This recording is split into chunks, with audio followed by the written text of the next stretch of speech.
Hello विद्यार्थियों और हमारे सभी फेसबुक पर जुड़ने वाले मित्र, हमारे सभी एप्लीकेशन पर पढ़ने वाले विद्यार्थीगण, यूट्यूब के हमारे साथी, मैं अंकित सरल आप सभी का हार्दिक स्वागत करता हूं आज प्रयागराज की धरती पर।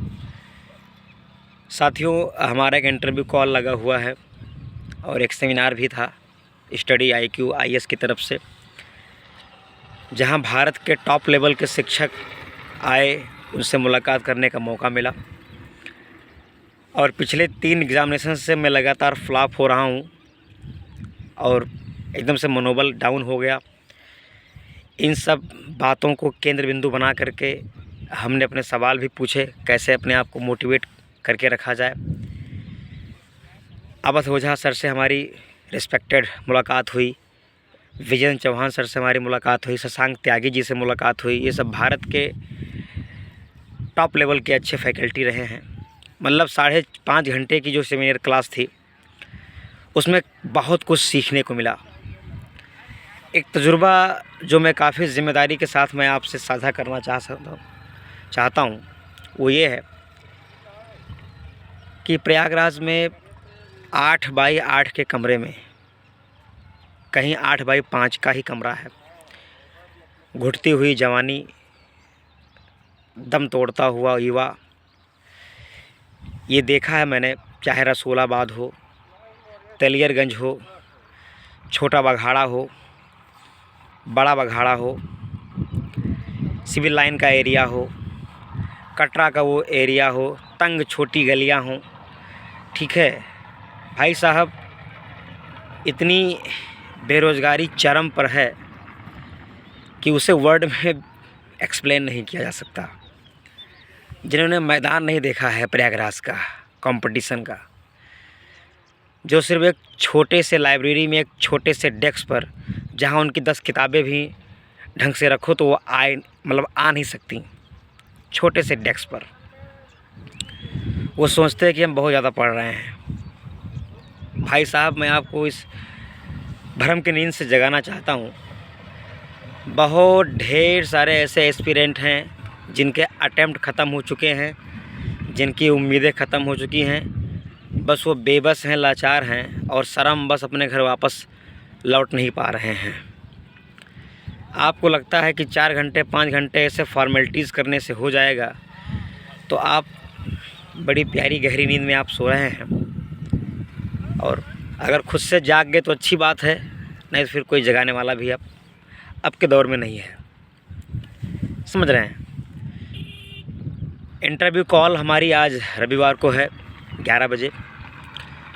मुझे लगता है कि मैं ऐसा पहला व्यक्ति हूँ अपने तरफ का, अयोध्या फैज़ाबाद का, कि जो कि मैं पढ़ाने के लिए मैं प्रयागराज आता हूँ। मेरी उम्र में 25-26 साल की एज में, 27 साल की एज में लोग यहाँ तैयारी करने आते हैं, एग्ज़ाम देने आते हैं, ट्रेनों में, बसों में भर भर के। लेकिन मैं उनमें से मैं पहला एक्सेप्शन हूँ, पहला ऐसा मैं पर्सन हूँ कि मैं यहाँ पढ़ाने के लिए मैं इंटरव्यू देने आता हूँ, कि किसी तरीके से किसी बड़ी संस्था में मुझे एंट्री मिल जाए। और पॉसिबल भी है, आगे आने वाले 2 से 3 महीने में हम हो सकता है कि 1-2 संस्थान में साइन अप कर लें पढ़ाने के लिए। और एक नया तजुर्बा मैं यहाँ से हमेशा एक्सप्लेन करता रहता हूँ। बहुत मुश्किल है भाई, ठीक है, चाहे लड़की हो चाहे लड़का हो, उन गलियों में, ठीक है, और उन कमरों में वो ढलती हुई जवानी, और वो 8 बाई 8 का कमरा बड़ा दर्द देता है।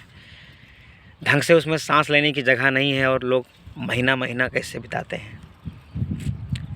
बेरोज़गारी का स्तर अगर आपको देखना है तो आप प्रयागराज आइए, आप फैज़ाबाद रायबरेली रोड पे पहुँचिए, आप लखनऊ जाइए, राजस्थान जाइए, कानपुर आप जाइए, कोटा जाइए, ठीक है। जितने भी स्टडी हब सिटी हैं, आपको वहाँ मोटिवेशन से ज़्यादा आपको डार्कनेस नज़र आएगा, अंधकार दिखेगा। बस इस आस में कि हम भी कल कलेक्टर हो जाएंगे, हम भी कल कुछ बन जाएंगे। लेकिन भाई साहब, बहुत मुश्किल है, बहुत मुश्किल है, ठीक ना। भर्ती को सीरियसली लेना पड़ेगा और बाबू सोना करने से और लड़की घुमाने से सिलेक्शन नहीं होगा। मैं पिछले 2 दिन से मैं यही देख रहा हूँ यहाँ पर, पिछले 2 दिन से मैं कंटिन्यूसली मैं यही देख रहा हूँ। ठीक है, कोई कहाँ कपल में घूम रहा है, कोई कहाँ घूम रहा है। कंपनी गार्डन है तो डैम है और ऐसे भी छोटे मोटे पार्क हैं, मॉल हैं।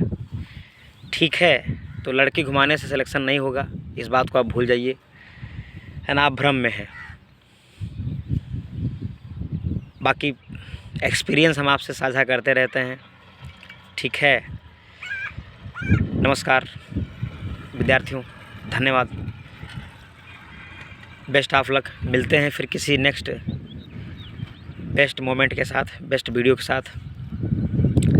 Thank you.